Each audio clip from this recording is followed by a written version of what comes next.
Welcome everyone to Low Impact Construction for Living Landscapes. This is one of the webinars that we're offering in our series, A Focus on Sustainability. This webinar series was developed by a group of organizations known regionally for their quality ecological education.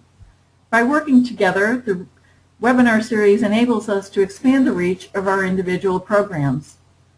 In case you're not familiar with these organizations, they're all nonprofit and largely volunteer groups in the United States. The regional groups are the Ecological Landscape Alliance, the Chesapeake Conservation Landscaping Council, the Midwest Ecological Landscape Alliance, and EcoLandscape California.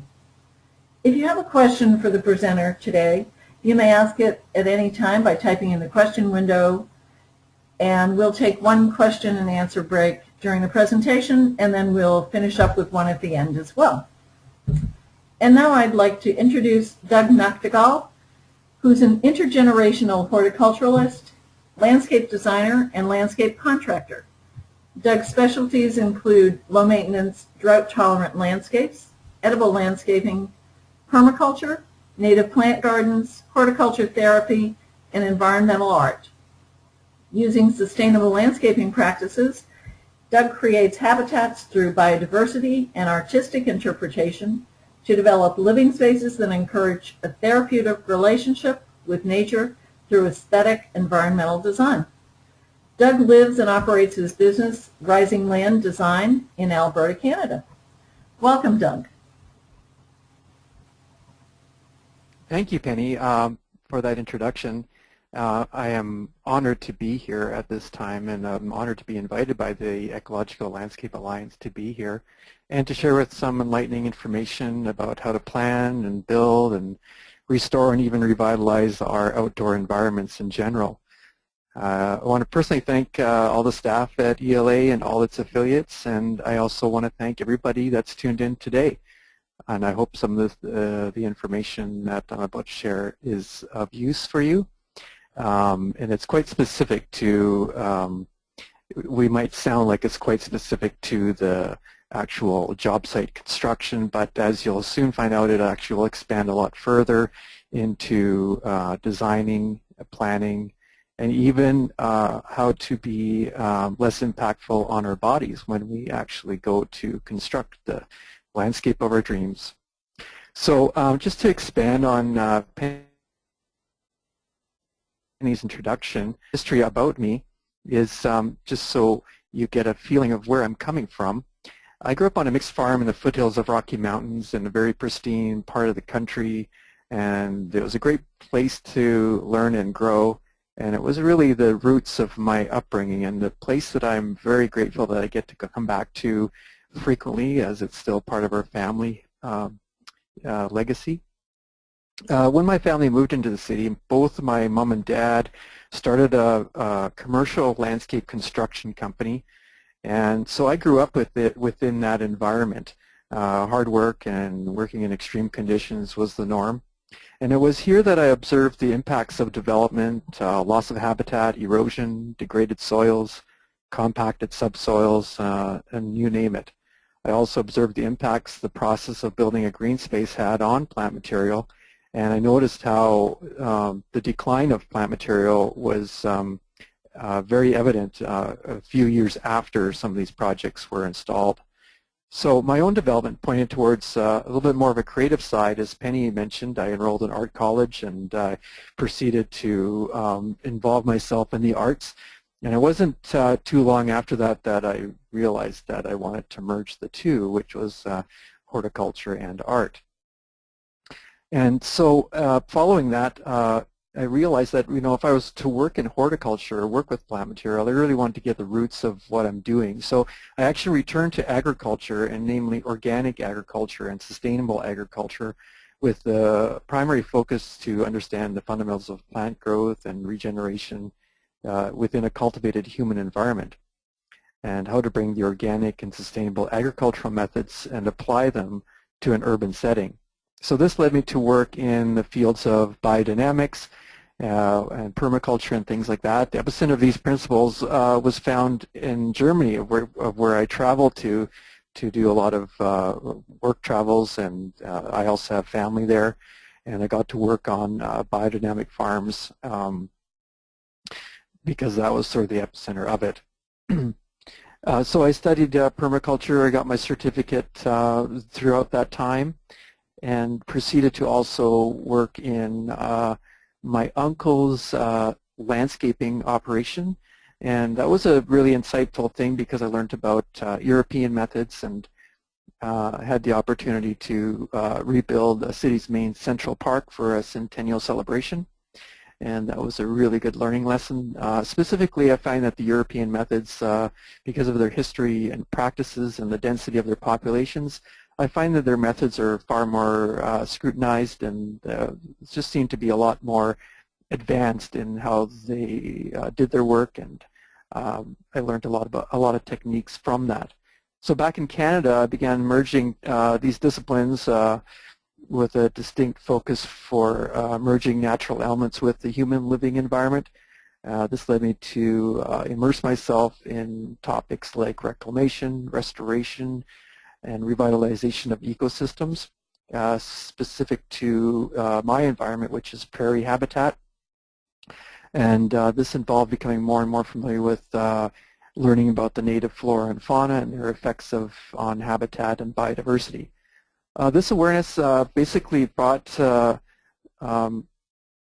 kind of highlighted why I'm doing this. It was to sort of bring the destructive forces of progress into balance, and to bring natural systems back into these developments, and sort of maintain and hold a vision of a nature surrounded by human space that can cohabitate together. So this is the background of my organization, and as Penny mentioned, my background, my history is you see in my grandfather working in a greenhouse, and this is one of my photos I found in my archives that I just thought I'd throw in. So I feel very blessed to have been encouraged and been given the opportunity to frequently immerse myself in nature, and that's sort of where I'm coming from for today. And want to make into the topic today of low-impact construction techniques is that I wanted to sort of bring everybody back to the idea that the foundational steps is an immersion in nature. Building successful and sustainable green spaces should have the resilience over time, with regardless of external influences. That I'm about to share is vital because it addresses what I consider the fundamental foundational steps required to achieve sustainability and restorative resilience amongst challenging environments. So I'm going to just go through just for a second about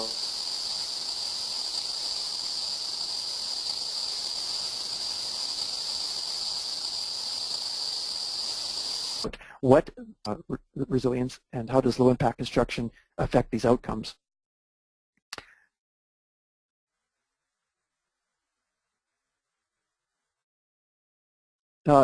This is an inspirational starting point, and this sustainability, I'll just read this off to you because I think it's an important starting point. Sustainability as found in nature is defined as the capacity to endure. In ecology, the word describes how biological systems remain diverse and productive over time. Achieving the goal of sustainability necessitates careful management of natural resources and proper planning to allow for sustainable models to be built on conducive foundations. It's the capacity of an ecosystem to absorb disturbance without shifting to an alternative state. Doing so causes loss of functions and services to a diverse community. So resilience, therefore, encompasses two separate processes: resistance, the magnitude of disturbance that causes a change in structure, and recovery, the speed of return to the original structure. This was not only to be enthralled by it, but to also to have our own systems align with the core of its existence, to learn and be reminded of a place to always return to. Nature can be a source of solace, healing, insight, inspiration, and regeneration. Any green space can be a source of wonder and engagement. Learning about our own renewing process in alignment with these elements is a first step to healing and renewal on any site. Create safe environmental contexts that allow our love for life to be fully felt. That love produces the participation needed to balance personal, environmental, and social relationships. So if we want ourselves to achieve such relationships, it is wise to restore our love for them. The beginning task is to arrive at this point, the point of complete immersion and gratefulness for natural systems. The co-creative process then allows insights for proper processes to occur to ensure its proliferation.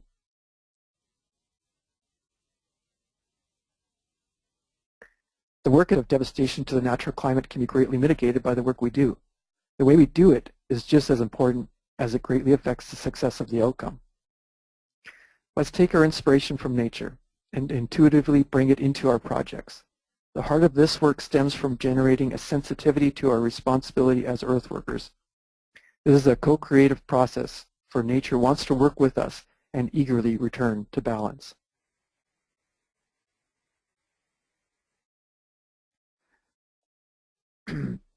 Designers and planners strive to create green spaces that are sustainable in the long term. Green spaces are dreamt of, planned, and scrutinized with principles that adhere to ecological and environmental integrity. The best designs and plans may look well executed, but when the foundation work is not set, the best plans can fail.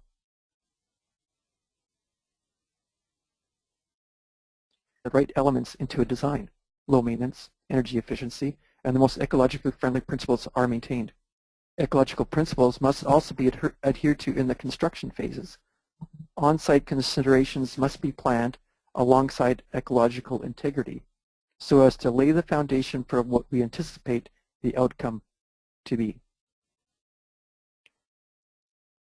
However, this is what we often have to start with.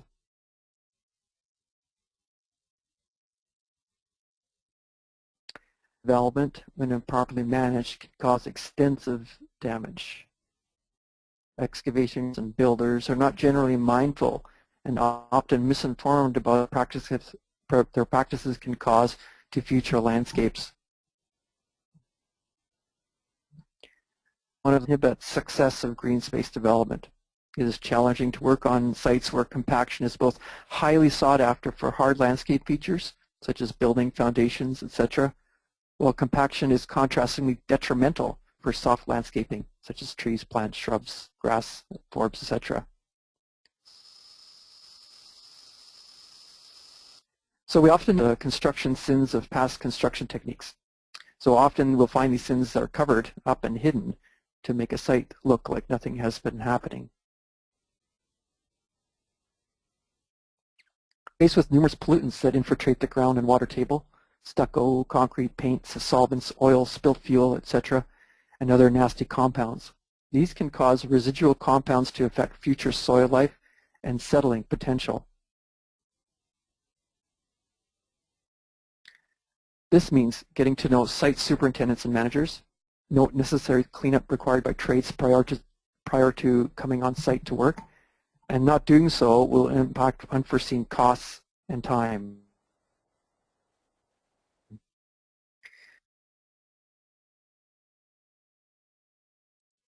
These are the three topics under the heading of low impact construction that I'll be focusing on: planning and design, site preparation and management, and labor techniques and safety.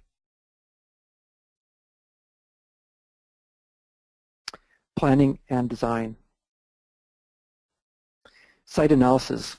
This is about reviewing site influences on a site.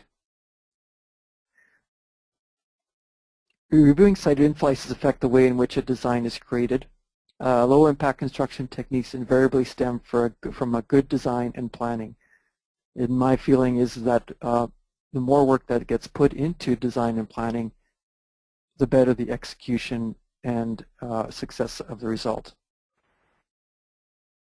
Good design always considers the elements influencing a property. To work against these elements creates a high impact on energy inputs. Knowledge of what weather is to be is anticipated on these sites provides for proper preparation when these extremities occur. So by noting these site characteristics, we can be more informed about low-impact construction techniques and strategies that can be employed at the design and planning phases. Existing vegetation denotes the emphasis on saving as much of the existing plant material as possible. Plants that are existing but not in the desired location can be relocated on site. Transplanting plant material have a greater chance of survival than moving off-site. Removing and replacing plants costs additional time and expense, while working in mature existing plant material into the design creates a lived-in feel and provides a sense of permanence to a place. Plants can act as even indicator species that can guide us to immediate knowledge about soil health, such as examples like sage for growing in the poor soil conditions. Existing habitats and wildlife in the area are indicators as well. These prompt a designer to influence what elements can be incorporated to encourage or discourage habitats. How this relates to low-impact construction techniques is that in the design and planning phases, these considerations can be preemptively incorporated and allow for installers to knowledgeably proceed and work around site influences gently so that mitigation is reduced. Existing soils and subsoils, know what you're working with. Plan for proper techniques to work with what exists on site. In the design phase, great strides can be made by designing sites to have balanced cut and fill operations. This means using your subsoils and not having to haul them away. And MELA landscape features as well can work in our favor. Buildings can provide shelter that can assist in microclimate establishment. Hard surfaces are indicators where water flow will impact a property. Mitigating these influences greatly impact designs of low-impact construction. Topography as well affects how water flows through a property. Designs that increase the infiltration and filtering of water will greatly aid in erosion control and future success of plant growth. Having knowledge in the design phase of high erosion potential can be utilized in positive ways. The direct water, it can help because we can direct water to be stored on site or to infiltrate a site. Design and plan to reduce impervious areas so that less entropy is created. These images here are showing on the left plant materials on a site that we did that just shows like these are mature trees, and we were able to incorporate them into a design and create a successful planting around them. They can also be thinned and pruned as well. These other images show in the middle an example of what would be considered a cut and fill calculation. So on the site like this, we would do accurate calculations to ensure that we had proper fill to fill up patches and create berms that we needed, etc. Sometimes plant material isn't going to work for us. Sometimes we have to take trees out, and if they're going to obstruct views and limit light to other landscape features. Here I'm showing some examples of using topography and drainage to direct water to where it's needed. Rainwater catchment systems, ensuring water from storms and precipitation. It doesn't impact a site, but it actually works in your favor. So we're directing here runoff water and rooftop splashing off scuppers from a roof that would have otherwise caused a lot of erosion, and directed them to planting beds, etc. Here is a really interesting site that we worked on where we had a row of spruce trees that were planted in a straight line, and part of the design element was to incorporate an informal low maintenance design. So right on this site, before we started the excavation, we noted these trees, made plans to move them, and then we regraded the site and moved them within about 15 to 20 meters. to represent a informal planting that you see on the right, and we find that the best solution is to move them the least amount of space possible, and that sort of allows a successful regeneration. Another project we did whereby we recycled plant material from another site. This example here is of an indigenous prairie habitat that was slated to be torn up for development. So we rescued a portion of the plants and reincorporated them into another site. That picture on the bottom is a park that was created in, it was a national park. So here, another example of addressing site erosion potential. Again, the drainage off building roofs, we provide filter fabrics and planting, and we put in, on the left, we put in a lot of drainage rock in because we had a lot of erosion or a lot of rainwater washing onto that site. Designing with a pre-understanding of the elements influencing a site assists both in pre-planning and in long-term strategies.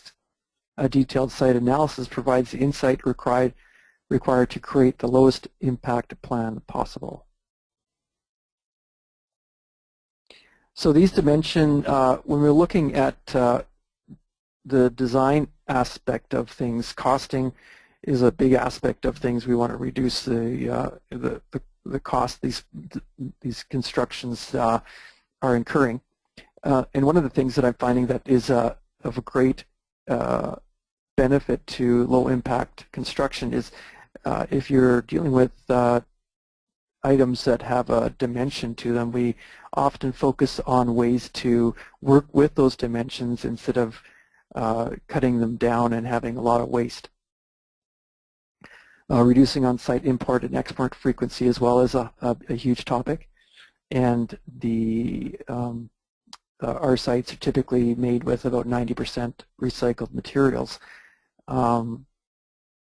So one thing that I would suggest doing is researching products that first of all are created regionally, things that are as close to you as possible to reduce on those import and traveling expenses.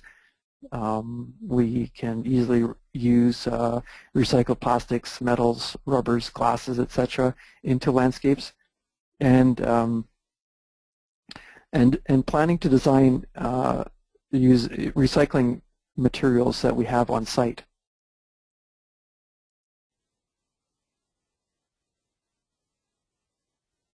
So to address some of the ways that we recycle on our projects, on the top left-hand side, we've recycled bricks that were basically going to be thrown away, and we incorporated them into this project. A lot of the decking materials that you'll find moving into composite woods, there are a few out there that will utilize almost 100% post-consumer products, and they will recycle plastics and wood fiber into their products. So we like to utilize those and into decking materials, and they both are sustainable in the long term because they require no maintenance to keep them up, and they literally last and look the same forever. On the top middle there, you'll see also the bricks that are on that site there. Those are 100% recycled rubber bricks.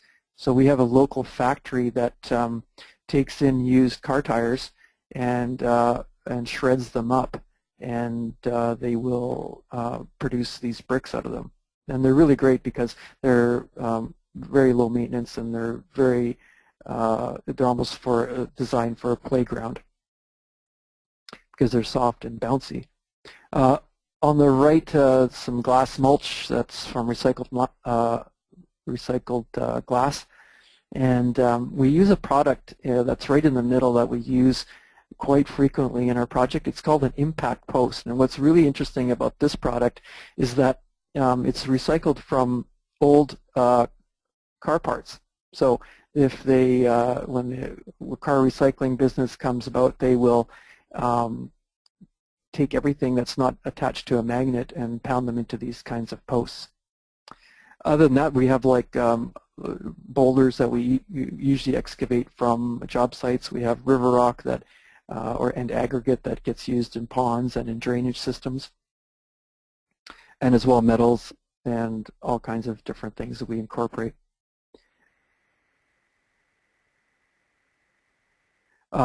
Even large aspect of what we do, we are affiliated with local arborists that cut down urban trees, and they get processed and used in landscapes, both in mulch and as decorative features such as benches, arbors, and trellises.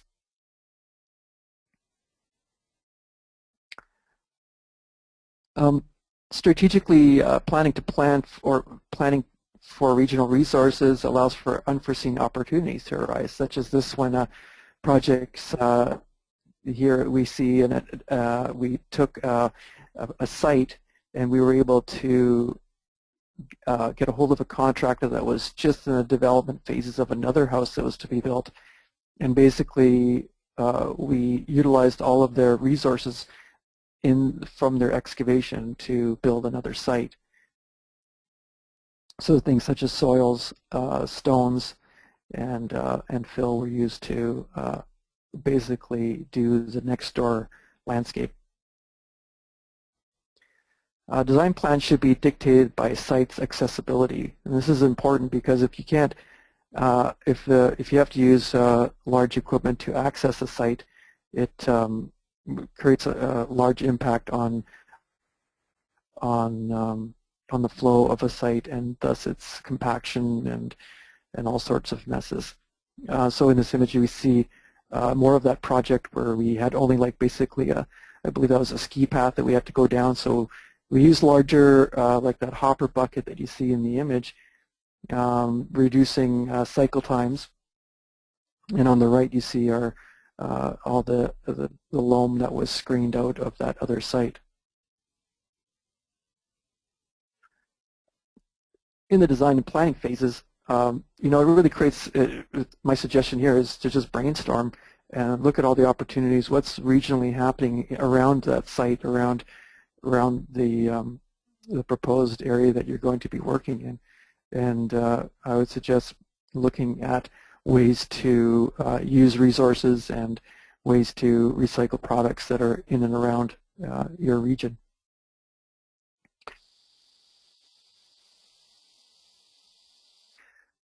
Site preparation and management is the second subtopic that I wanted to speak about. The grading and excavation is a major part of that, as well as site layout and construction. Excavation involves removal, processing, and stockpiling of on-site soils for future on-site use. So typically, this is our screening plant, and it's a portable plant that it can process anything from sand to a 1-ton boulder just by means of being able to swap out your deck screens. So we have 2 deck screens on this machine, and as you see on the left is boulders that have been screened out of the topsoil on the right.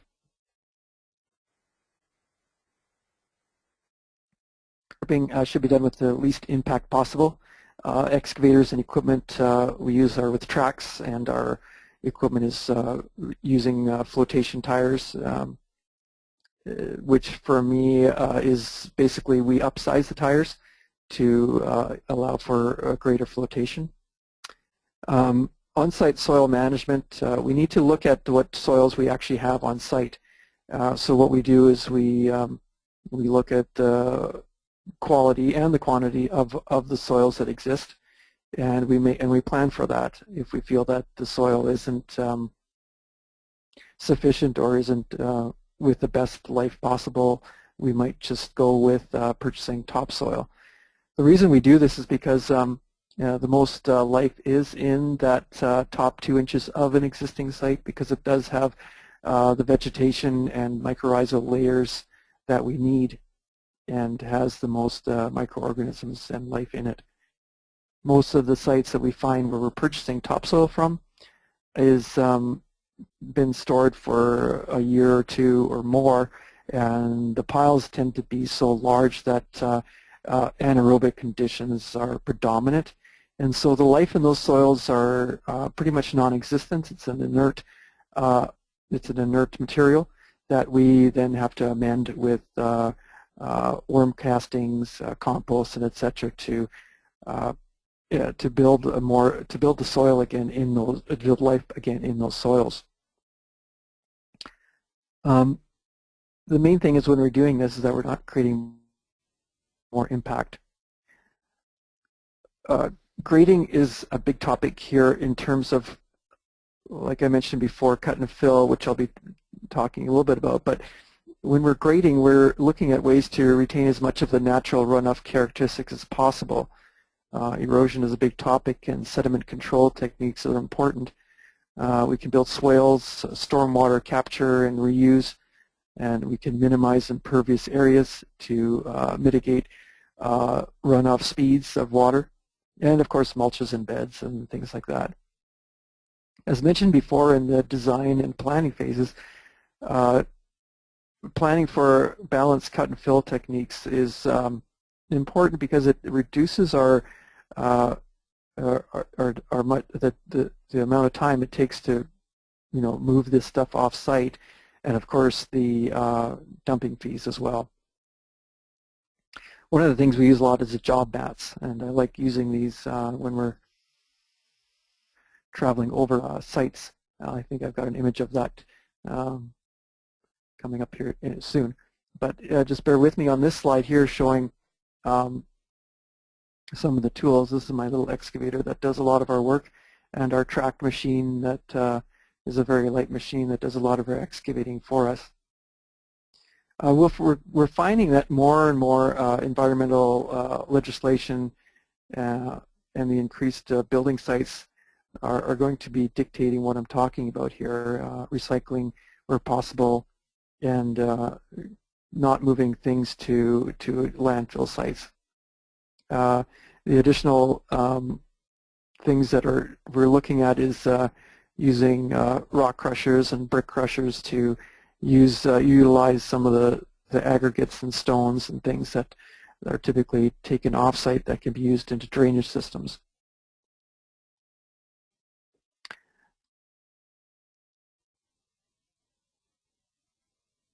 Here's a job site. These are typically used when soils are not to be excavated. Again, this reduces the compaction and tearing up of turf grass areas.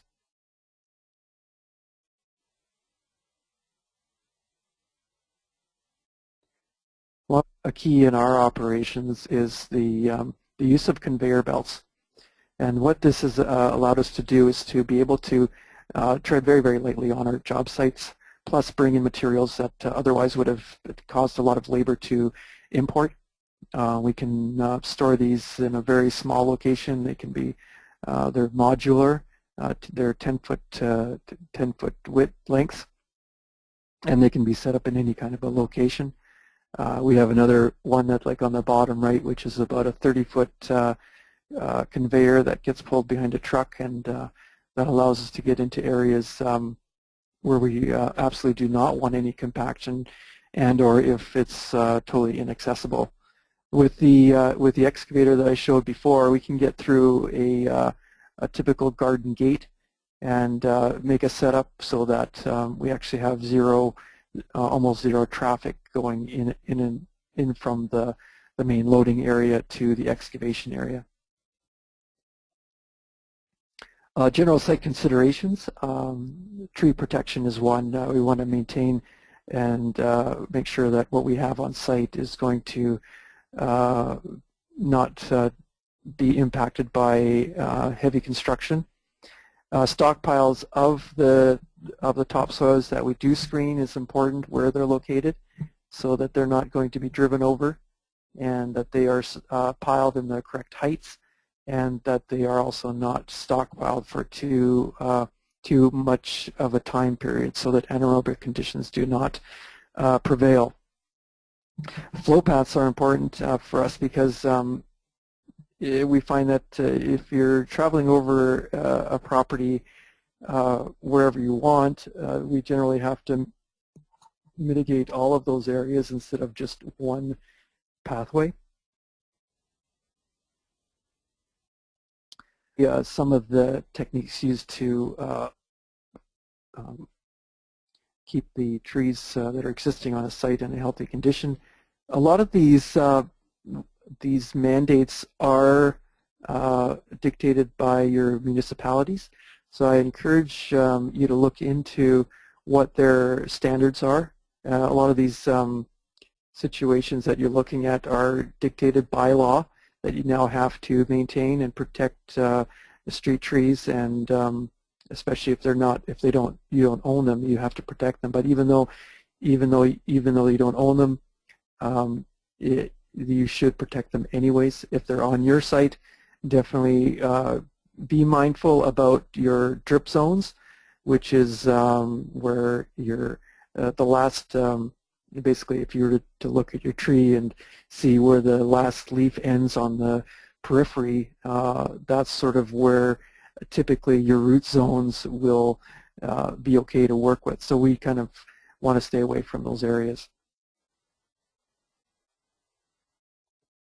Seeding, as I mentioned before, with the topsoil that they sell these days, we want to be able to use what we have on site because that's what's got the most life in it. And it's if we don't mitigate those soils that we have, we're importing soils that we're not sure where they came from. Everything from inert soils to feedlot soils that have hormones and antibiotics in them. We generally stay away from and try to not use those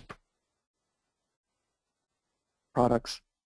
Flow patterns are important because you want to coordinate with every other trade on site and let them know and train them to be mindful, because I find that other trades generally aren't conscious or aren't aware of what implications their actions have on future plant life that's coming onto a site at the end of a project.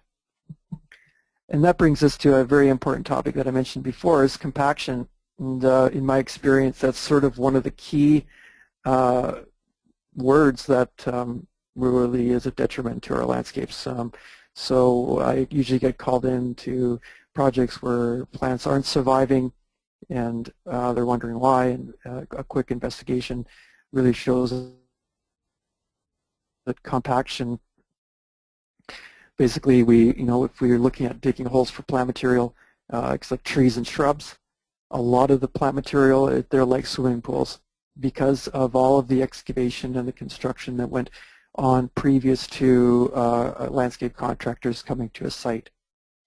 So the main thing about this is how to alleviate those compaction zones and how to test for it and how to know that they're there. Of course, if compacted soils don't allow proper root development and increase your surface runoff. Here's a chart that basically shows the different conditions of compaction. We typically find that on most sites heavy equipment is the cause of it, and that's usually as a result of the initial site excavation when they go in and basically excavate all of the topsoil, plant material, and prepare it for what buildings are to be built there. So on my sites, a typical compaction is about 1.5 feet or 45 centimeters deep, and we can test those by means of, we use an earth drill, of which I'll show an image of coming up here to give you an idea.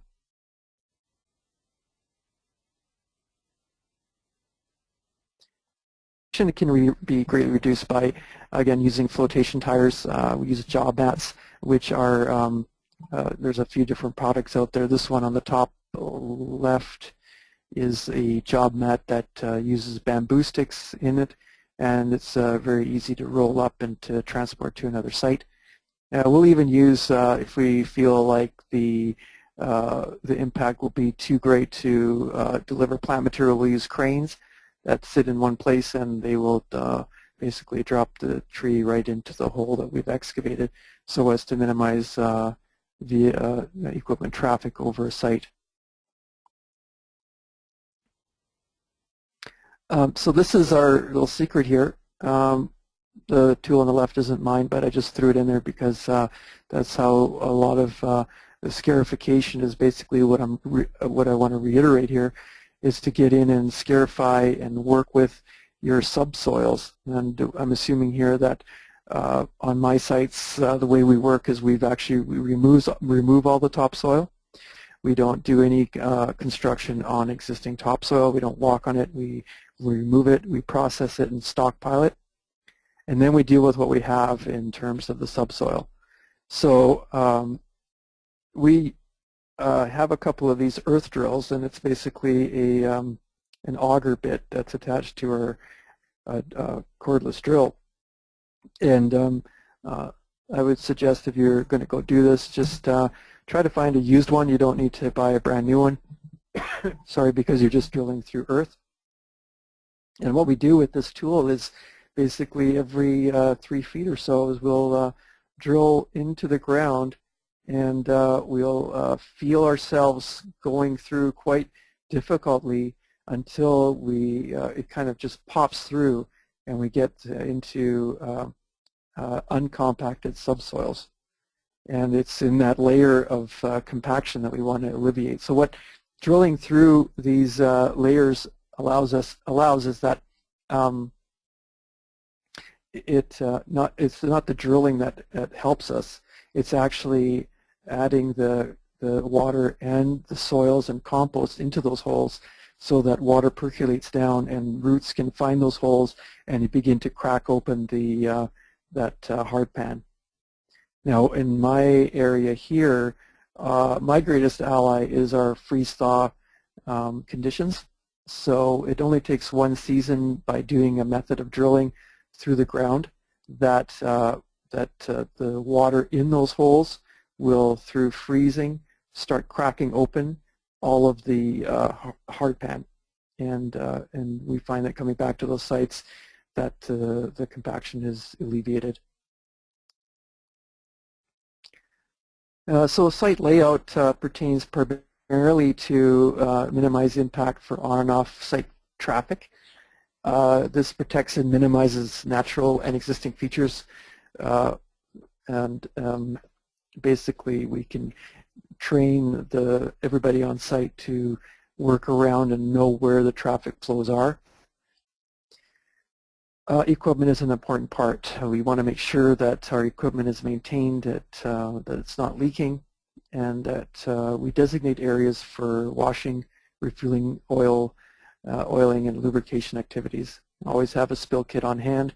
And another big aspect to low impact construction is making sure that we observe noise bylaws and establish a noise control plan. Ensure proper scheduling for noisy construction activities.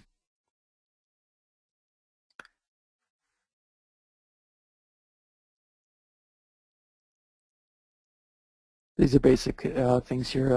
What I mentioned before, scheduling is sometimes we can use alternative construction tools that aren't as noisy, electrical as versus engines and things like that to reduce on pollutants in an area. So I mentioned before about recycling, and I want to touch up briefly on this again. Most of the recycling that we have on site is topsoil, subsoils, we have river rock, glacier rock, boulders, and of course plant material. But this can also pertain to unwanted materials, and a lot of the time we will be looking at ways to recycle things that we typically would have to move off of a site. As well, using the right tools for the job, which is one of the, should be the common knowledge to mitigate high impact use. One of the big things that I've found in Europe was they're very focused on minimizing airborne pollutants, and a lot of tools nowadays will have misting systems built right in if they're going to be cutting into concretes and causing a lot of dust, or even setting up a portable misting system works well as well to reduce on airborne pollutants. So this is another topic that I find is very, this is one of the things I love doing because I've been doing labor all my life. I got to do this day in, day out. And I hire, when I do hiring, I find that some people only last a day, some that last a week. And I just want to speak a little bit briefly about this because I think a low-impact construction techniques applies to how you actually work your body. And one of the major things is safety, making sure you have the proper safety gear for the tool you're using, hearing protection, eye protection, using tools that are good working order. But more importantly, ergonomics. Ergonomics pertains to how we work our bodies. So I had a stint of, I used to be a tree planter before I started my business, and I had to learn quite quickly how to work because I blew out my shoulder of my dominant side, and I didn't have any choice. I had to get out there and make money. So I actually went out and learned how to do everything with my left arm, tree planting. Basically, using a shovel with my left arm was really not comfortable, but it was something that was a really good learning lesson because that practice for me really allowed me to start working my body in an ambidextrous way, and that means that utilizing both sides of your body equally. And one of the key points here is that if you look at athletes that are training hard, and they'll say that you should favor your non-dominant side. You should focus on being able to train your non-dominant side to do a lot of the work as well. So, a lot of the work that we do, shoveling, raking, we tend to always want to favor the side that we're comfortable with. But if we train our bodies, we can easily start working both sides of our bodies, and basically that cuts our wear and tear of our bodies in half. There's just very basic things we can do to, we should know, like bend with your knees. And another technique I learned in Europe and it was a way to shovel that didn't use your back at all, but utilized when you shovel, and I apologize, I don't have images of this, but when you shovel, you can use your knee as a fulcrum. So basically you can shovel with one hand and use your knee as a fulcrum, and in that way you basically don't use your back at all. And so we can, with the techniques that I'm sharing with you, we've loaded dump trucks by hand, and we're ready for more the next day.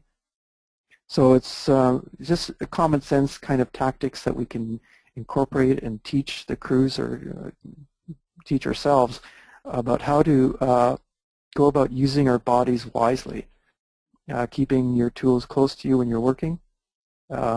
Like raking, for example, we don't want to have that rake stretching way too far out. We want to keep it close to our bodies, keep it central to the core, and switch your left arm to your right arm frequently. Penny, I think we can break for some questions here if you have any questions from your audience that want to be shared. Okay, we do have a few questions, Doug. The first one is, you mentioned the recycled rubber bricks, and the listener is interested in who the manufacturer is of that product. Yeah, the company here is called, I believe it's called EnviroBlock, and they are planning on setting up facilities North American wide. I would start just doing searches on rubber recycling, and they'll lead you to factories that are utilizing rubber tires in your area. But we have one right near us that we use, and I think it's EnviroBlock. But honestly, there's a few of them popping up, and I don't know the exact name, so I apologize for that. But we use a few different factories from the area. Okay. The next question is about the soil that you're stockpiling. How long can you stockpile without degradation to soil biology? Yeah, so one of the things that really affects the soil biology is not the timing is important, but also how we stockpile them. So we don't want to go too high. We prefer to have them like 3 meters high, which is about 6 feet to 8 feet high, and in longer rows. And we typically don't like those to be longer than 3 to 4 weeks. Okay. And the next question is also on soil. You mentioned that you move your topsoil and then you process before storing. What is the processing that you're referring to? The processing I'm referring to is the slide of our soil sifter. It's our portable screening plant that we process everything in. So yeah, we'll go into a site, and if it's a complete landscape, we will remove all the topsoil so that we can regrade a site, and we will screen all of that material through our soil sifter, or it's called an eco screen or enviro screener. There's a few products out there. The one that I have is no longer being manufactured, but there are other ones out there that are portable. I stress the word portable because these larger ones, they'll only service you under if you're over 40 yards of material, and so the machines that we use are specifically catered to that 40 yards and under. Okay. The next question is, how big were the root balls for the transplanted spruce, and how long ago were they transplanted, and what was the survival rate? Yeah, we were fortunate. We saved every single one of those trees, and so I frequently go back to that project, and because that was those are the biggest trees that have had to move, and those were moved on a truck-mounted spade. The root balls on those trees, or the root mass, was approximately 10 to 12 feet wide and probably about 8 to 10 feet deep. So they were mechanically dug with a truck-mounted spade, and then we moved them directly. And the key to that success was that they were moved a short distance, and there was adequate water available to keep them watered until they recovered. They didn't show any signs of stress, and they recovered quite quickly. And those are spruce trees. And I think that's one of the key things there, is to make sure you have adequate water on site. That said, again, if your soils are compacted or your subsoils are compacted, you don't want them sitting in a pool of water either. So you got to be mindful about what kind of site conditions you're dealing with. Too much water isn't good either, but these do have to be evenly moist all the time. And I believe it took them about 3 to 4 years to sort of find their place again, but I was quite surprised that they didn't show any signs of shock or stress, as typically is found when we're purchasing plants or trees from nurseries in our area that have to be delivered to the site. So yeah, we had a great success with those trees. Okay. We do have a few more questions, but I also don't want to impact the rest of your presentation, so... Yeah, Penny, we can start taking questions because I am at the almost... Okay. All right.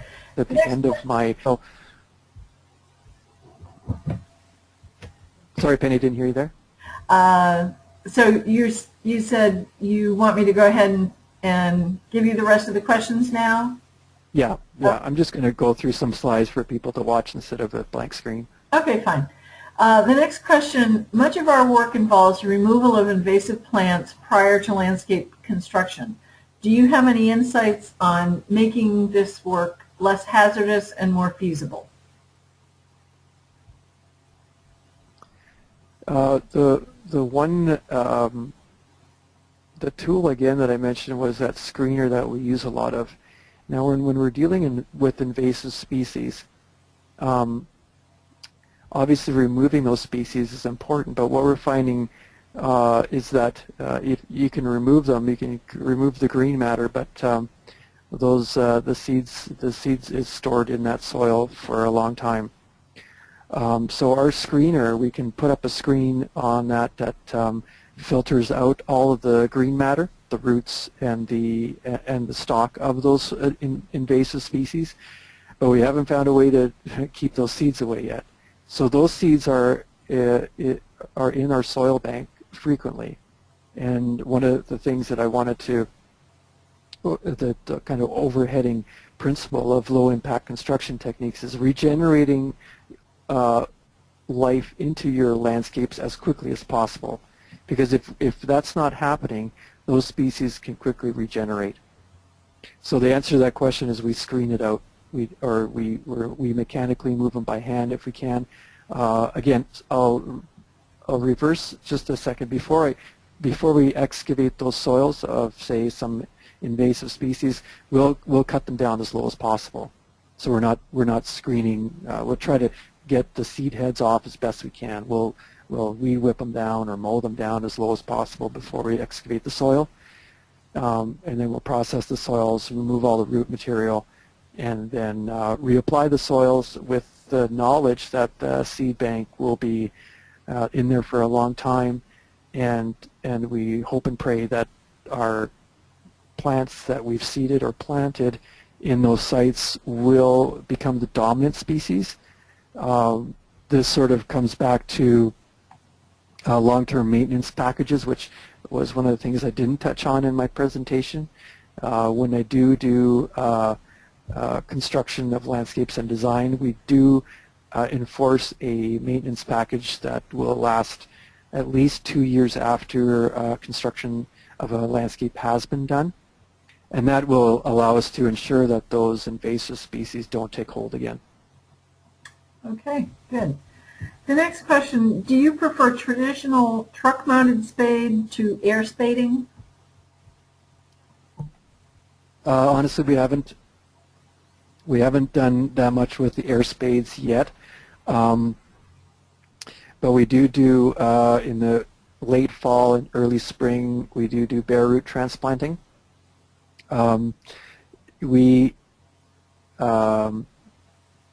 Honestly, I'm just getting into using the air spade, and we haven't really been able to ascertain a direct result of air spading versus mechanical spading.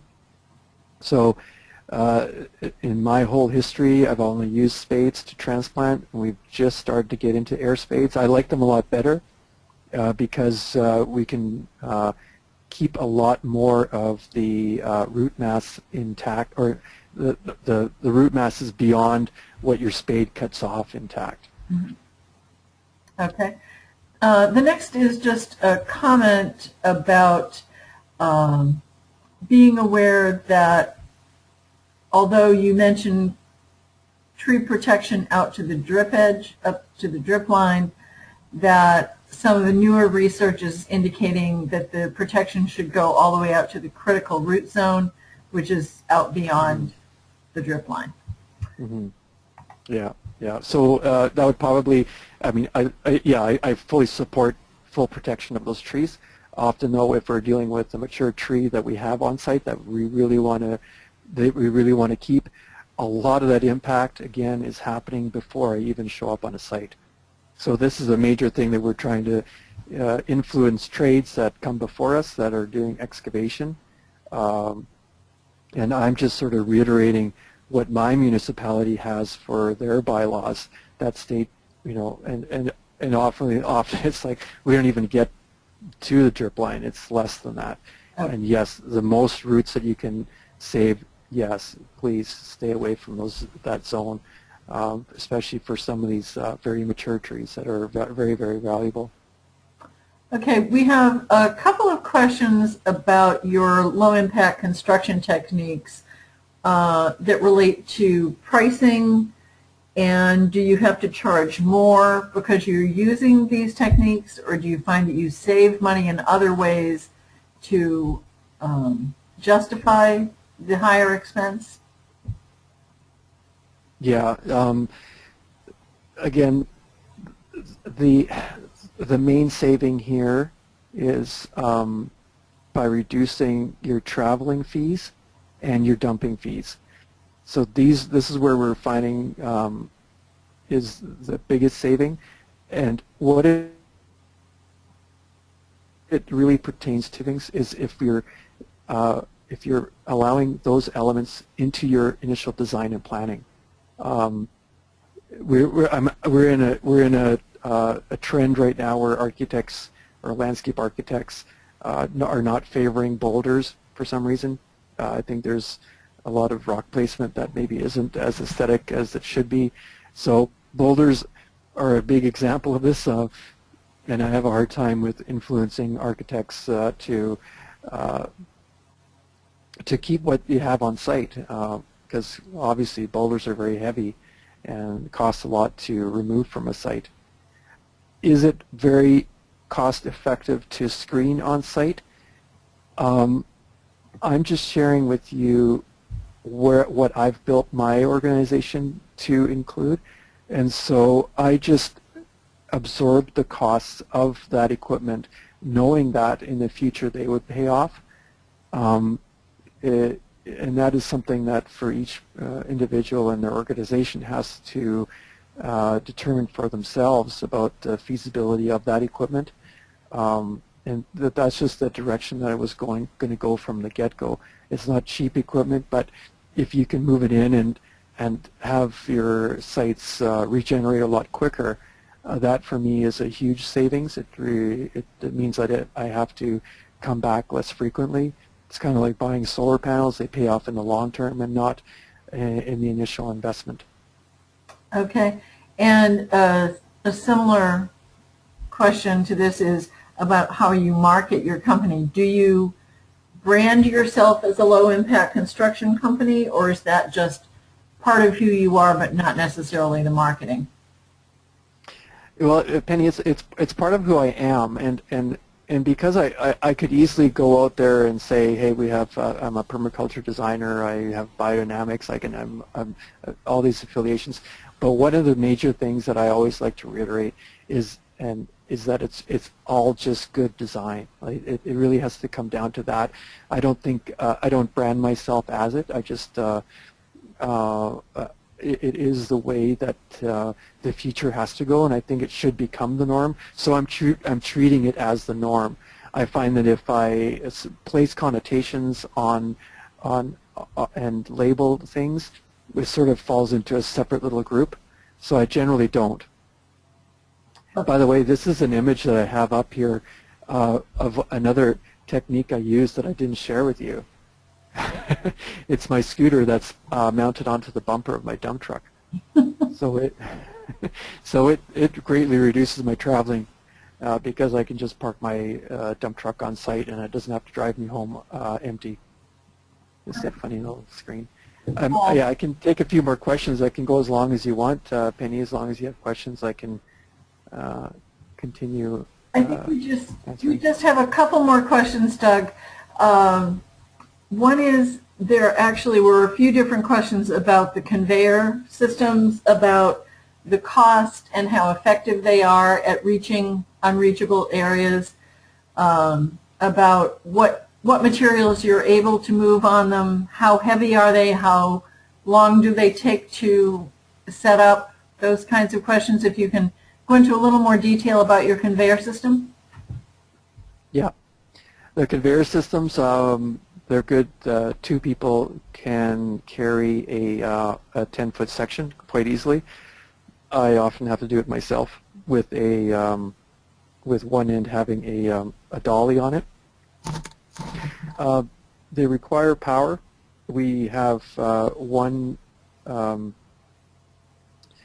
we have to have two breakers for setting up 10 of them. So five conveyors can run on one breaker, and then we have to have another breaker to run the next 5. So what that means is that you have to plug your conveyors into 2 different breakers. That is sort of one of the things that is a little bit of a pain about them, but we have an on-site generator that we use to power them in the event that we don't want to use the power on-site. We've moved everything from stone to soil to fill to large boulders on them. When it comes to moving boulders, we've used various different carrying methods, like milk crates to load boulders in, or boxes that we've built. The main thing to keep in mind when you are using these conveyors is that the person that's loading them with whatever equipment you have does so at a frequency that doesn't clog the conveyor up. So what that means is if you're say you have an excavator or a bobcat or something and you're loading up your hopper that's feeding your conveyor, you can't just drop your load onto the conveyor. It will jam it. And when you jam it, it's labor intensive to free up your conveyor and get them running again. So, and that also applies for our screener system too. It's learning. It's a touch and feel thing. You can't just drop your material on it and expect it to be delivered. It will jam up. So it's very important to kind of feed that gently. But once you get the technique right, our little mini excavator is great for it because it can just drop it on and it'll go. But larger equipment, you have to be a bit more sensitive about it. So in the setup part of it is, so you have these 10-foot sections, and the ends of them stack up against each other. And so we use various methods to connect them together. We use sawhorses, or they do manufacture. The product name is Minivair, and there is a location in the States that does distribute them. They are a British company, I believe, and they are made out of aluminum. I don't know exactly their weight of them, but they are aluminum, very, very durable and robust. They do need cleaning after every job, and if you don't clean them, they get a little bit sticky when you try to get them up and running again. The setup time is fairly quick. You have basically a extension cord running between each one of them, and they have shut-offs at each conveyor in case there's a jam up or you need to shut them off. If there's any other questions you have about them, I'll definitely let you know as much as I can. I think, Penny, you're going to share my email address too for anybody that wants more information about this equipment. Yes, we'll do that at the end. So it looks like we just have a couple more remaining. Are there cases that you, when you're reusing materials on site, do you recommend using wood chips around plant material, or do you not recommend that practice? So, yeah, good point. Wood chips we use, but we have found that as you get closer to the base of those trees, closer to the trunk, lighten up on that mulch. Basically have no mulch coming up to that trunk. Now, there's a bit of a variation here because I don't know what the size of trees the viewer is referring to, but we're talking about newly installed trees, and we'll allow for mulch to basically be the thickest at that drip zone, so that the roots that are extending out to there can utilize the benefits of mulch, which is more moisture holding capacity, and of course reducing on weeds. So as you get closer to the base, we find less mulch, and as we move out, there's more. So, but I don't suggest more than 2 inches, 2 to 3 inches at that drip line. As you get closer, you kind of feather it in. Now, that may or may not change according to the type of mulch you use. We use a mulch that we process ourselves through our own chipper shredder, and it's basically using that urban forestry program that we use as well. So we don't use like cedar mulch, it's just whatever that comes off of our urban forestry projects. And that might change because I know in different areas of the country that's different woods and a different size of material. But I do know that in when you're looking at biodynamics and permaculture, they're looking for not the typical ornamental mulch that you'll find in the garden centers.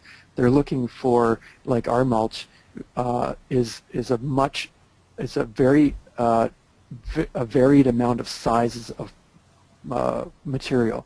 So we'll have anything from spruce needles to larger wood chunks in there. And we find that the greater the variety of sizes, the better for us, because the smaller sizes will slowly disintegrate into compost, whereas the larger sizes will stick around for longer and do the job, and we don't have to top up as much. So the greater variety of sizes, the better. I discourage uniform sizes, but I know that often that's what you're dealing with. It's more about what's available in your region. Okay. The next one is a very quick question. When you were drilling those holes that you demonstrated to alleviate compaction, how close do you recommend drilling the holes? Those holes we do at about 3 feet apart. Okay. And that we find is sufficient enough. And I just reiterate, it's not the drilling the holes that is the process. The process is what comes after that. The process is allowing roots to get into that hole to start breaking up that hard pan. The holes aren't going to do anything. It's just it's the technique that comes in after that breaks up the hard pan. And I know it might be very that's a small hand tool and might not be feasible on a large site, but you get three people with these tools in their hand, and you can cover quite a bit of ground. And it's a very interesting process, because you can really feel how difficult it is to get through that hard pan after an excavation site, and then you can it'll just pop right through. And again, this might, in every site it changes, right? Because you will come onto some sites where you're in riverbed, where you have excellent drainage, where you don't have to do that technique. But I'm talking more specifically about where you have clay subgrades that have been worked when they're wet and with very, very heavy equipment. And we find that typically it's in the 1.5 foot range. And if it's more than that, then there's some kind of tank that's been driving over there. But you have to break through that point so that you allow that percolation of root matter, soil, and water to get in there. I'd be interested to hear about how it works in other regions, because I only have familiarity with what's working for me in my zone here.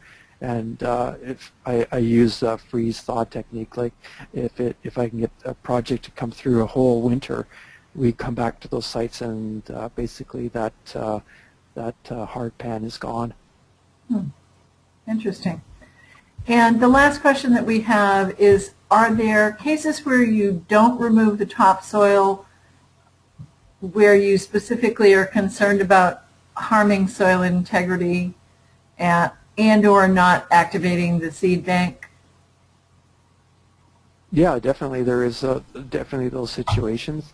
And I touched on that. Basically, that's when we start utilizing those job mats. And you don't have to go out and buy expensive job mats. You can actually use, depending on what equipment you have to work with, you can use plywood, you can use boards, you can use anything to get over your site that you want to start working with. If there's no reason to change the grading, there's no reason to take your topsoil off, unless you're having a lot of traffic over an area. But if I'm going to come in and change grades, yeah, the soil comes off, but if no grade change happens, we typically will leave what's there, and there's a variety of different techniques. Like if you're going to be driving over, say, a turf grass area, we definitely use flotation tires, and we definitely will even use things to we'll even use like the one drill that we showed was our largest one. We'll come in with smaller and just do precision holes of where we've traveled through to alleviate the compaction. But we've moved primarily over to the job mats to alleviate the compaction over areas that we want to have the vegetation remain as it is.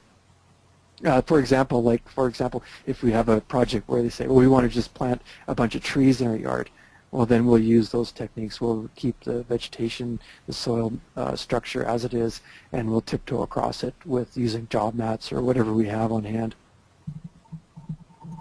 Okay. Well, thank you so much, Doug. This has been a very informative and enlightening presentation, and you've given us a lot to think about as we go out and work on another season of projects coming up, and hopefully in the next few weeks. So thank you so much for your time. Thank you, Penny, for inviting me. Thank you, everybody, for listening in.